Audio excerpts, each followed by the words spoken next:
아멘. 우리 옆에 분하고 한번 인사하실 때 하나님이 왕이십니다. 이렇게 한번 인사하실까요? 예. 네. 자, 오늘도 질문을 하나 드리겠습니다. 질문은 이겁니다. 만약에 여러분이 미래를 알 수 있다면, 가장 알고 싶은 것 한 가지가 무엇인지, 내가 미래를 볼 수 있는 능력이 있는데 그 중에서 뭔가 이루어질 수 있다면 내가 가장 이루고 싶은 한 가지, 알고 싶은 한 가지가 무엇인지 한번 옆에 분하고 한번 잠깐 나눠주시죠. 잠깐 나눠주시겠습니다. 활발하게 나눠주셔서 너무 감사합니다. 저희가 잠을 자면 꿈을 꾸잖아요. 꿈을 왜 꾸는지에 대해서 여러 가지 연구도 있고 발표도 있지만 확실한 것은 별로 없는 것 같습니다. 심리학자 프로이드는 경험이나 내 소원이 꿈으로 나타나는 경우가 많다. 내가 경험하거나 아니면 간절히 이렇게 원하는 것들이 내 꿈에서 나타나는 경우가 많다라고 말하고요. 뇌과학자들은 열심히 연구는 하지만 언제 꿈을 꾸는지는 압니다. 이렇게 잠을 잘 때 이렇게 깊은 잠이 있고 아주 얕은 잠이 있대요. 그때 렘이라 그러는데 렘 수면이라고 하는데 그 얕은 잠을 잘 때 사람이 꿈을 꾼다고 합니다. 그래서 많은 경우에 하룻밤에 4번, 5번 꿈도 꿀 수 있대요. 근데 그런 것까지는 알아냈는데 그럼 왜 꾸는데? 라는 질문에 대해서는 대답을 못하고 있습니다. 여러분, 왜 우리가 꿈을 꿀까요? 꿈을 꾸는 건 무슨 이유일까요? 혹시 공부하신 분이 있으면 나중에 저에게 좀 알려주시기 바랍니다. 성경에는 꿈 얘기가 참 많이 있습니다. 그 꿈은 우리가 잘 때 꾸는 꿈으로 연결되어서 그 다음에 그것이 자기의 인생의 꿈, 목표가 되거나 소망이 되는 경우도 많이 있습니다. 이 성경의 이야기, 특히 꿈에 대한 이야기들이 많은데 하나님은 왜 이렇게 꿈에 대한 이야기를 많이 하실까요? 성경시대뿐만 아니라 지금처럼 과학이 발달하고 문명이 발달하고 클릭 한 번이면 전 세계의 정보를 다 알 수 있는 이때에도 자기가 꾼 꿈을 궁금해하는 사람들이 많이 있습니다. 점쟁이들이 아직도 밥 먹고 살 수 있는 이유가 거기에 있죠. 이게 도대체 무슨 꿈인지 알고 싶다. 그래서 뭔가 이 꿈을 해석해 줄 사람들을 찾아가는, 이건 뭐 전 세계적으로 어디나 있는 현상입니다. 과연 이 꿈이 어떤 의미가 있길래, 어떤 미닝이길래 우리는 이 꿈에 이렇게 관심을 갖게 될까요? 저희는 하나님은 왕이시다라는 관점을 가지고 구약성경을 쭉 살펴보고 있습니다. 창세기부터 지금 계속 보고 있는데요. 하나님의 나라를 상징하는 이스라엘이 망했습니다. 북이스라엘은 아수르에게, 남유다는 바벨론에게 완전히 망했습니다. 그런데 여러분, 하나님 나라가 망해도 되는 겁니까? 창세기부터 시작된 하나님 나라가 이렇게 큰 나라들에 의해서 완전히 망해버려도 되는 겁니까? 그 당시에 이스라엘 백성들도 이것이 고민이었습니다. 어떻게 하나님 나라가 망할 수 있지? 왜냐하면 그때의 전쟁은요, 그 나라의 신과 신들의 전쟁이라고 생각했거든요. 그 나라의 힘 있는 군사력이나 왕들의 전쟁이 아니라 그 나라를 다스리는 신들이 있는데 그 신들의 전쟁의 결과가 전쟁에서 나타난다, 이렇게 생각했기 때문에 어떻게 하나님 나라가 바벨론이나 아수르한테 망할 수 있지? 그럼 하나님이 다른 신들보다 약하다는 소리인가? 이런 이야기가 되기 때문에 이스라엘 백성들은 이것이 너무 고민이고 말이 안 됐습니다. 그런데 실제적으로 이 다니엘 시대는 이미 남유다, 북이스라엘이라는 나라는 없어졌다는 거죠.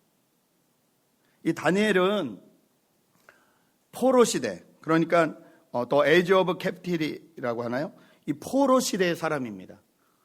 바벨론에게 끌려간 그 포로 시대의 사람이라는 거죠. 지도를 한번 보여주실까요? 그림 제로번 한번 보여주시면 좋겠는데요. 지난번에 말씀드렸듯이 지금 느부갓네살 바벨론이 오른쪽에 있고요. 그 다음에 이집트 바로 누고가 왼쪽에 있습니다. 이 바벨론과 이집트는 큰 나라들이었어요. 이 나라들이 싸움을 하는데 그 사이에 이 예레미야 여호와김 있는 조기가 이스라엘이거든요. 저 큰 나라가 싸울 때마다 저 가운데 나라가 항상 공격을 당하는 거예요. 그런데 이미 이 모든 이 세계의 정세를 바벨론이 잡았어요. 그래서 바벨론의 느부갓네살 왕 때 바벨론이 이스라엘을 다 함락하고 거기서 특별히 공부 잘하고 똑똑하고 고급 공무원 출신들을 다 포로로 데려갑니다. 그때 끌려간 사람이 다니엘이에요. 그러니까 다니엘은 아주 똑똑한 집안의 사람이었던 거죠. 그때 다니엘이 끌려갔어요. 이미 포로예요. 자기 나라가 없어요. 나라가 망하고 포로로 끌려가던 살던 시대에 하나님은 다니엘을 비롯한 에스겔이나 다른 선지자를 통해서도 계속 말씀을 하셨어요. 이 다니엘은요, 오늘 이 느부갓네살, 저희가 읽은 본문에 이 느부갓네살 왕의 꿈을 해석해 주는 걸로 세계 무대의 중심에 서기 시작합니다. 그래서 무려 67년간을 정치를 합니다. 67년간 다니엘이 정치하는 동안에 아예 나라가 바뀌어요. 바벨론에서 그 다음에 페르시아, 성경으로는 메데바사라고 기록되어 있는 이 바벨론이란 나라에서 페르시아란 나라로 나라가 바뀌었는데도 계속 높은 자리에 있는 게 다니엘이었어요. 무려 67년간 그렇습니다. 그리고 그 일의 시작은 오늘 이 느부갓네살의 꿈을 해석해 주는 것부터 시작됐습니다. 하나님은 왜 다니엘에게 이런 능력과 은혜를 베풀어 주신 것일까요? 이 꿈이란 것은 과연 어떤 의미가 우리에게 있는 것일까요? 오늘 그것에 대해서 좀 잠깐 나눠보려고 합니다. 먼저 첫 번째, 꿈은 그 꿈 속에 하나님의 뜻이 있다는 것입니다. 꿈 속에 하나님의 뜻이 있습니다. 오늘 29절 30절 제가 읽어드립니다. 임금님이 잠자리에 드셔서 앞날의 일을 생각하고 계실 때 비밀을 밝히시는 분께서 임금님께 앞으로 일어날 일들을 알려주신 것입니다. 저에게 이 비밀을 드러내신 것은 제가 다른 사람보다 지혜가 더 있어서가 아니라 임금님께 그 꿈을 해몽에 들려서 임금님의 마음속에 있는 생각들을 임금님께서 아시도록 하려는 것입니다. 저희는 프로이드의 말대로 우리가 경험했거나 우리가 간절히 소망하는 것이 꿈으로 나타나는 것들에 대해서는 저희가 동의합니다. 왜냐하면 저희도 그런 경험이 있기 때문이죠. 그런데 꿈은 그냥 내가 간절히 바라거나 원하는 것 정도가 아니라는 거예요. 그 꿈에는 하나님의 계획이 있을 수 있다는 거예요. 하나님의 플랜이 그 꿈 안에 있을 수 있다는 말입니다. 성경은 꿈에 대해서 그냥 가볍게 생각하지 않습니다. 욥기 33장 15절에서 16절을 보니까 이런 말씀이 써 있습니다. 하나님은 사람이 밤에 깊이 잠들 때에도 꿈과 환상 가운데서 말씀하시며 그들의 귀를 열어 그 말씀을 듣게 하시고 경고하여 그들을 놀라게 하신다. 하나님이 꿈속에서도 우리에게 말씀하신다는 거예요. 꿈과 환상을 통해서 말씀하신다는 거예요. 여러분, 그렇다고 오늘부터 모든 꿈이 하나님의 계시다 이러시면 안 돼요. 왜냐하면 분명히 프로이드도 말했듯이 우리가 간절히 소원하는 것, 또 경험한 것들도 꿈으로 나타나거든요. 그런데 일반적인 꿈이 아니라 내가 막 간절히 원하는 것, 어떤 분은 그런 말을 한대죠. 그 생일이 되기 전에 여보, 내가 꿈을 꿨는데 당신이 나에게 큰 선물을 해주는 꿈을 꿨어, 이렇게 얘기를 한다고 해요. 그건 그냥 자기의 상상, 갈망을 말하는 거지만 하나님은 이 꿈을 통해서도 우리에게 말씀하실 수 있다는 거예요. 오늘 이 28절을 보면요, 꿈과 환상이라고 나눠서 나옵니다. Your dream and your vision, 이렇게 나눠서 나와요. 꿈은 저희가 생각하고 갈망하는 것일 수 있어요. 소망하는 것일 수 있어요. 그런데 여기서 말하는 환상이라는 것은요, 어떤 현상을 영적으로 바라보는 것을 말합니다. 영어 성경은 이것을 비전이라고 해석했어요. 그러면 혹시 여러분 그런 말씀 들어보셨어요? 내 비전은 이거야. 이거는 좀 잘못된 표현입니다. 왜냐하면 비전은 내가 세우는 게 아니라 하나님이 보여주시는 거예요. 꿈과 환상, 꿈과 비전이 다르다는 거예요. 근데 이것이 한 꿈에 섞여서 나올 수 있다는 거예요. 느부갓네살이 전쟁을 시작할 때요, 이 바벨론이 이스라엘도 먹었고 이집트도 이겼잖아요. 그런데 아직도 그 옆에 있는 모압이라든지 암몬이란 나라도 다 차지하고 싶었어요. 느부갓네살 왕이 욕심이 많았어요. 이걸 다 차지해야 되는데 이걸 다 차지하고 싶은 마음이, 이 디자이어가 있으니까 그게 꿈에 나타난 것 같아요. 그래서 막 신상들로 나타난 것 같아요. 그런데 거기에 그 꿈에 하나님은 하나님의 계획을 넣어주신 거예요. 하나님의 환상을 넣어주신 거예요. 그러니까 이게 무슨 꿈인지를 모르는 거예요. 꾸긴 꿨는데 분명히 기억하는데 해석할 수가 없는 거예요. 여러분, 제가 설교를 시작하기 전에 혹시 미래를 알 수 있다면 꼭 알고 싶은 것이 뭐냐 말씀을 드렸을 텐데 여러분이 뭘 대답하셨는지 모르겠지만 그건 분명히 지금 여러분이 가지고 있지 않으신 것일 가능성이 많습니다.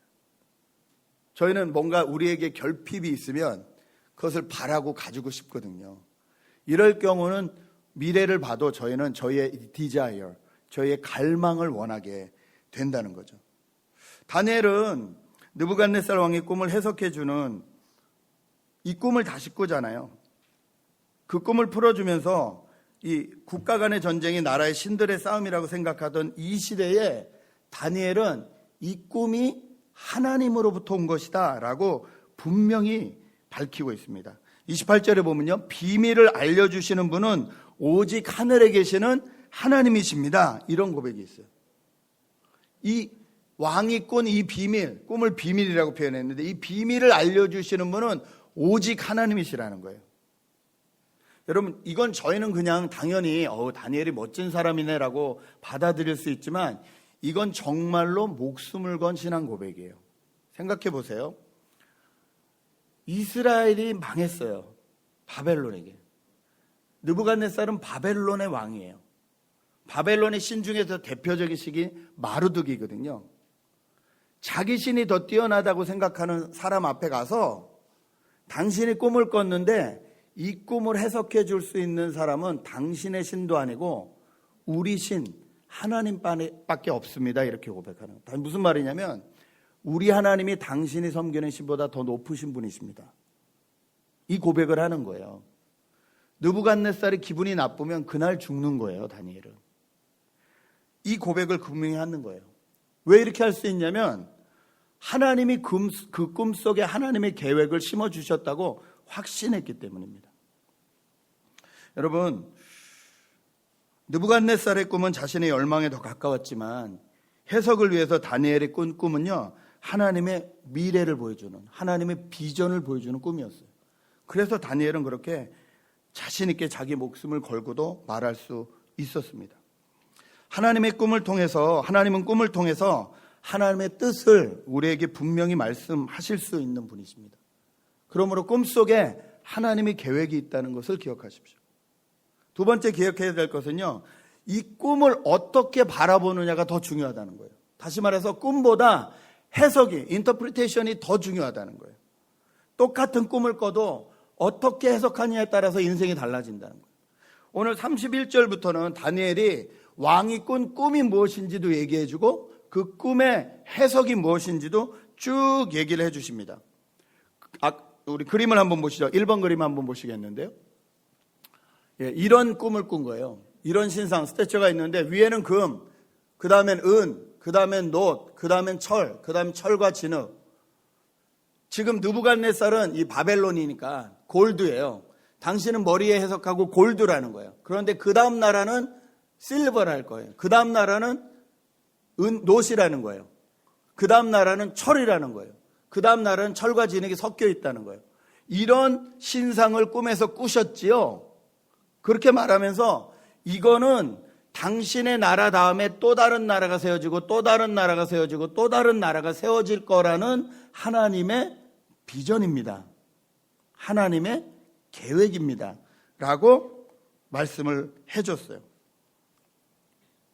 여러분, 저희는 세계사를 알기 때문에 이미 세계 역사에서 이 제국이라고 말하는, 엠파이어라고 말하는 이 제국들이 어떻게 진행됐는 줄 알아요. 아수르가 있었고요. 그 다음에 바벨론이 있었고요. 그 다음에 바사, 메데 바사라고 하는 페르시아가 있었습니다. 지도를 한번 보실게요. 그 다음 지도 보여주시죠. 바벨론 제국이 차지한 땅이 저 정도였습니다. 세계 지도 가운데. 그 다음에 나오는 메데 바사라고 말하는 페르시아 지역이 저 정도였습니다. 예, 그 다음에 헬라 제국. 여러분, 헬라 제국의 제일 유명한 왕이 누군지 기억하세요? 예, 옛날에는 이 양주 선전에 이렇게 나폴레옹이라고, 예, 알렉산드르 대왕. 예, 헬라 제국. 헬라 제국이라는 곳에서 헬레니즘 문화가 시작됐죠. 다시 말해서 그리스에서 사용하는 이 헬라어가 지금 영어처럼 전 나라에 통하는 나라가, 이 언어가 됐어요. 이 헬레니즘 문화와 언어로 인해서 전 세계에 영향을 줍니다. 이 사람이 일찍 죽잖아요. 일찍 죽은 다음에 나라가 4개로 갈라집니다. 그 다음 그림이요. 4개로 갈라지는데 2개는 흐지부지했고 나머지 저 프톨레미 왕조하고 셀레코스 왕조라는 나라가 번성했어요. 이때도 계속 헬레니즘이었어요. 이 헬레니즘의 영향을 받아서 자금했던 나라가 점점 커져서 전 세계를 덮은 나라가 있습니다. 그 나라가 바로 로마입니다. 여러분, 로마는 정말로 엄청난 땅을 차지했었어요. 지금의 미국이나 전 세계 어떤 나라도 비교할 수 없을 만큼. 저희는 이미 이 미래에, 다니엘에서 보면 미래의 사람들이기 때문에 역사가 어떻게 흘러왔는지 이미 세계사를 통해서 알 수 있어요. 다니엘은 이 꿈을 꾼 거예요. 다니엘은요, 그 다음 나라가 어떤 나라인지는 알지 못했어요. 바벨론 다음에 페르시아가 전 세계를 차지할 거라는 걸 알지 못했어요. 그러나 분명한 건 하나님이 보여주시는 꿈으로 그 다음 나라가 세워지고 그 다음 나라가 세워지고 그 다음 나라가 세워진다. 계속 나라의 주인이 바뀔 것이다 라는 것에 대해서는 확실히 알았다는 거예요. 여러분, 이 기록이 성경에 써 있습니다. 많은 사람들이, 또 젊은 사람들이 성경을 신화, 미스 정도로 생각해요. 근데 성경은 미스가 아니에요. 성경은 하나님이 우리 세계의 역사, 월드 히스토리를 인터프리테이션 해준 책이에요. 성경은 하나님이 우리의 역사를 해석해 주신 책이라는 거예요. 우리가 어떤 꿈을 꾸던, 우리가 어떤 비전을 가지고 있던, 우리가 어떤 소망이 있던, 그것보다 더 중요한 건 왜 그것이 중요한가를 인터프리테이션 할 수 있어야 된다는 거예요.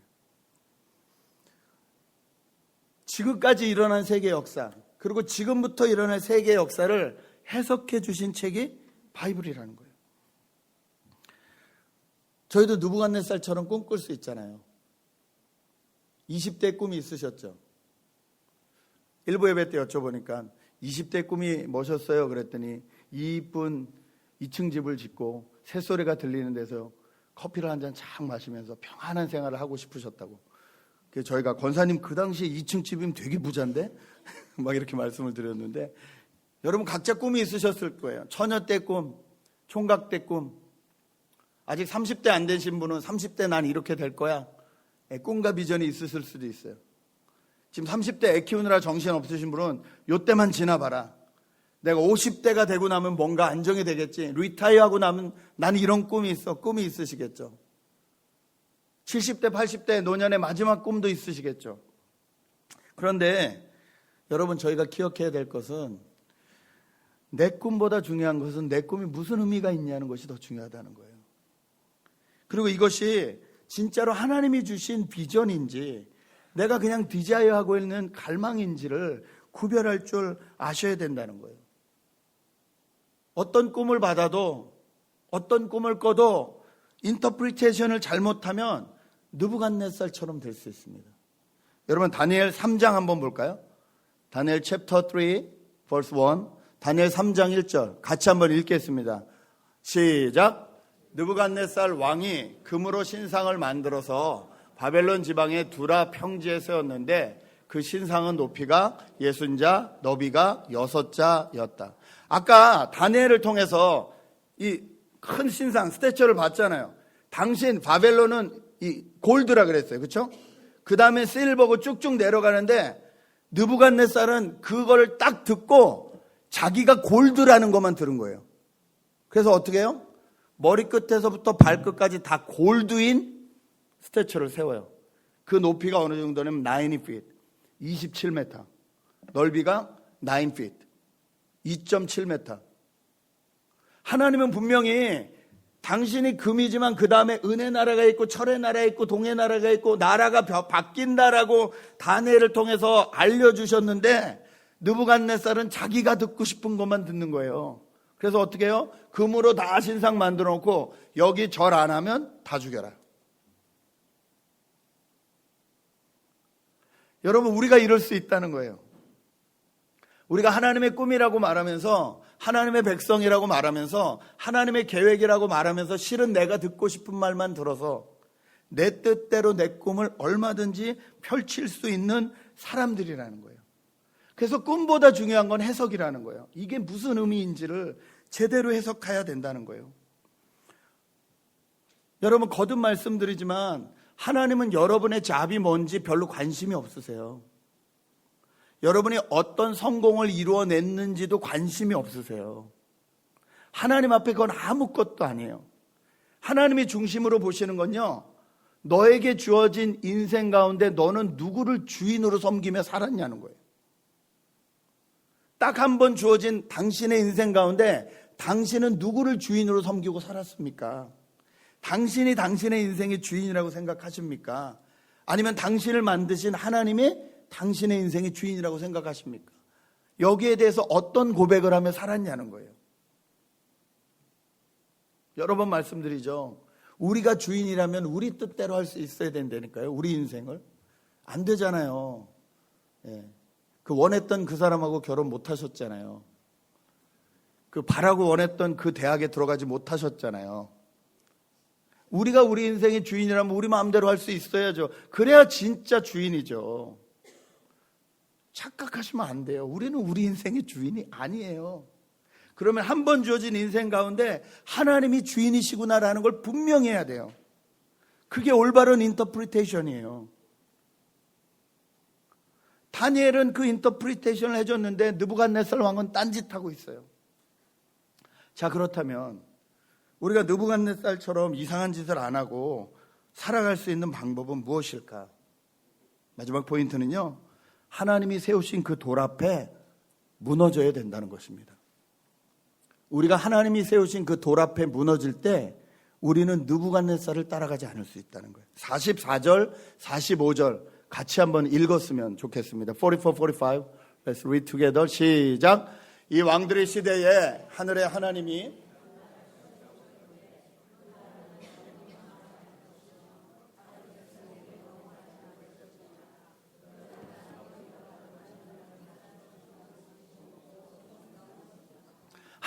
전혀 다른 나라를 하나 세우시겠다는 거예요. 45절 시작. 아무도 돌을 떠내지 않았는데 돌 하나가 난데없이 날아 들어와서 새와 놋새와 진흙과 은과 금을 으깨는 것을 임금님이 보신 것은 위대하신 하나님이 앞으로 일어날 일을 임금님께 알려주신 것입니다. 이 꿈은 그대로 이루어질 것이고 이 해몽도 틀림없습니다. 첫 번째 그림, 우리 신상 그림 좀 보여주시죠. 저런 신상이 있는데 돌이 하나 나타날 거라는 거예요. 그 락이 하나 나타나서 저걸 다 부실 거라는 거예요. 그리고 하나님이 또 다른 나라를 세우실 거라는 거예요. 여러분, 이게 다니엘의 꿈이었어요. 그런데 느부갓네살은 이 꿈을 이해하지 못하는 거예요. 하나님이 말씀하시는 것은 지금 어떤 나라가 됐던 간에, 이 세계사 가운데 지금 어떤 나라가 주인 역할을 하던 간에 그 나라가 주인이 아니라는 거예요. 그 나라 위에 하나님이 주인이시라는 거예요. 그 하나님이 주인이신 것을 인정하고 하나님이 세우신 그 돌 앞에 다 부서져야, 그래야 하나님의 나라로 설 수 있게 된다는 거예요. 오늘 이것이 비밀이다 라고 27절에서 30절까지 계속 얘기하고 있습니다.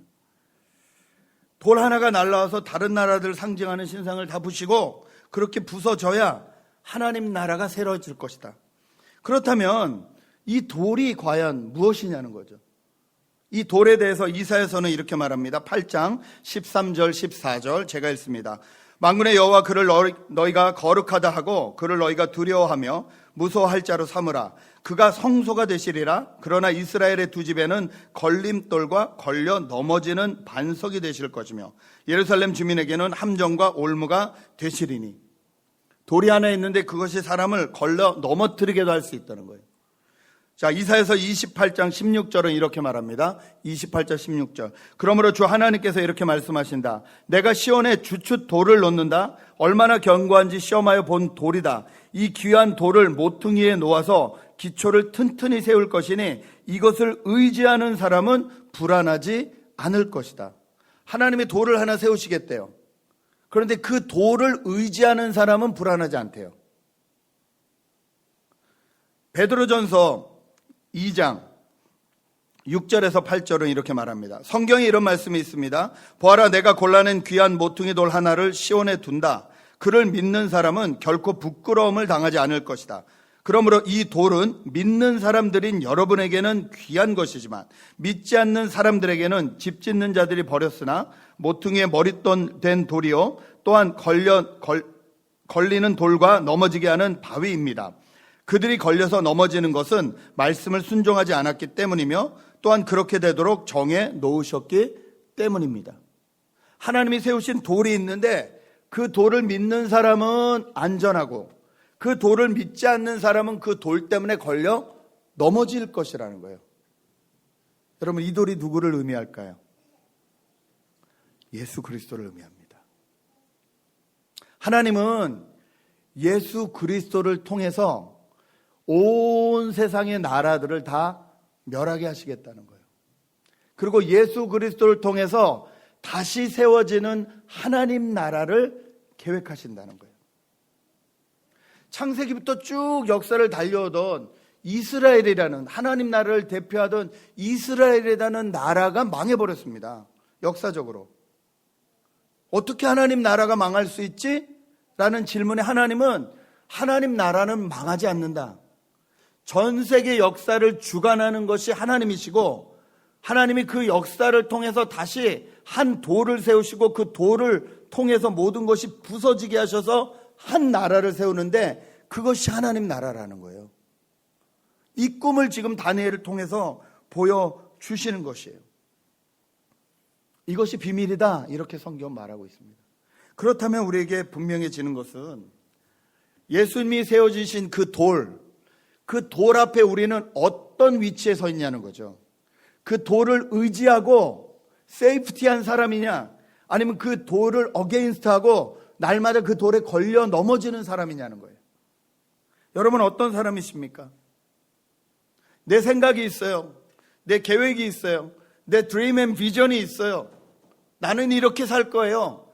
그러고 나갈 때마다 예수님이 돌처럼 내 앞에 딱 서실 거예요. 정말 그렇게 살고 싶은지, 정말 그렇게 사는 삶이 의미가 있는지 예수님이 돌처럼 우리 앞에 딱 서실 거예요. 그때 여러분은 그 예수님의 돌 앞에 내 돌이 무너지고 계신지 아니면 날마다 걸려 넘어지고 계신지. 여러분, 아무리 좋은 계획과 아무리 좋은 꿈이라 그래도 예수님의 돌 앞에 무너지지 않으면 결국은 사람의 손에 의해서 무너지게 됩니다. 그러므로 우리는 이 돌 대신 예수님 앞에 무너져야 됩니다. 우리의 계획이 무너져야 돼요. 우리의 꿈이 무너져야 돼요. 우리의 소망이 무너져야 돼요. 그리고 하나님이 주시는 계획과 하나님이 주시는 꿈과 하나님이 주시는 소망으로 다시 리빌드 돼야 돼요.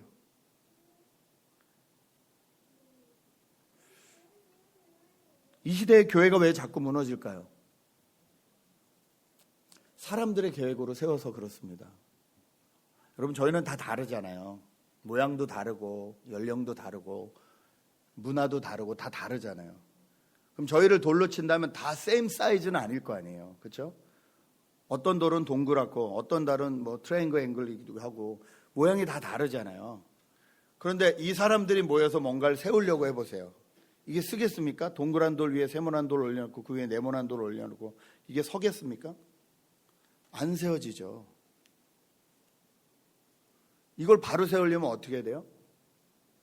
이걸 다 부셔서 다시 아름답게 만들어서 세워줘야 돼요. 교회는 예수님 앞에서 부서지지 않으면 안 돼요. 교회가 교회를 자랑하면 안 돼요. 어떤 교회 목사님 그러시더라고요. 우리 교회는 의사가 90%야. So what? 뭐 진료비는 싸게 병원은 다니시겠죠. 근데 교회가 왜 그게 자랑이 됩니까? 우리 교회는 박사가 80%야. So what?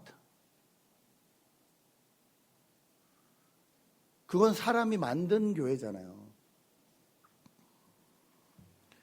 여러분, 하나님이 도리신 예수 그리스도의 복음 앞에 어떤 자랑도, 어떤 모양도, 어떤 조건도 다 부서져야 됩니다. 교회는 그래야 세워집니다. 저와 여러분도 그래야 세워집니다. 여러분의 플랜이 있으시죠? 좋습니다. 그 플랜을 가지고 반석 대신 예수님 앞에 나가십시오. 그리고 부서지십시오. 두려움도 내려놓고 불안함도 내려놓고 될 것 같은 마음도 내려놓고 그 예수님 앞에 다 부서지세요.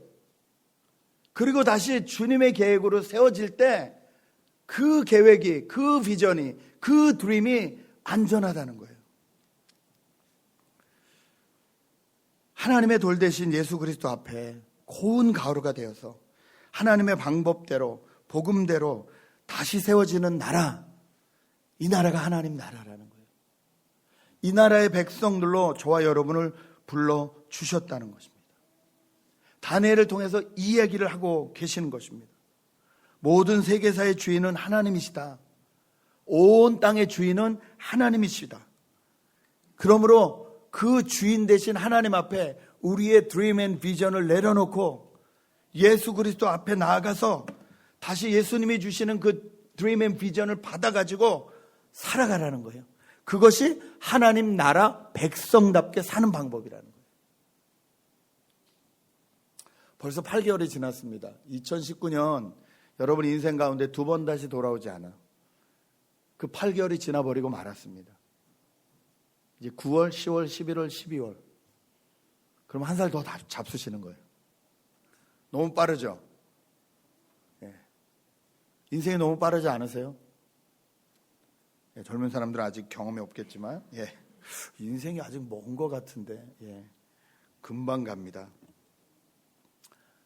여러분, 꿈은 이루어집니다. 어떤 꿈이 이루어지냐면요, 하나님의 꿈이 이루어집니다. 하나님의 꿈이 이루어지는 나라가 하나님 나라예요. 저희는 그 하나님 나라의 백성으로 불림받았습니다.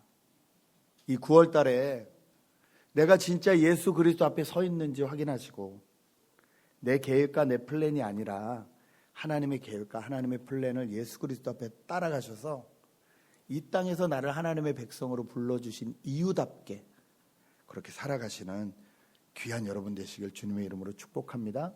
기도하시겠습니다. 이 시간 함께 기도하실 때 한번 생각하면서 기도했으면 좋겠습니다.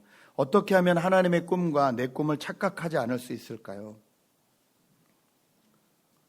내 안에 부서져야 하는 나라는 무엇인가요? 아직도 내가 주인이라고 삼고 있는 나라는 무엇인가요? 어떻게 그 나라를 내려놓고 영원하신 하나님 나라를 다시 붙잡을 수 있을까요? 여러분, 이 질문을 여러분 스스로에게 던지시면서 기도하는 시간이었으면 좋겠습니다. 함께 기도하시겠습니다.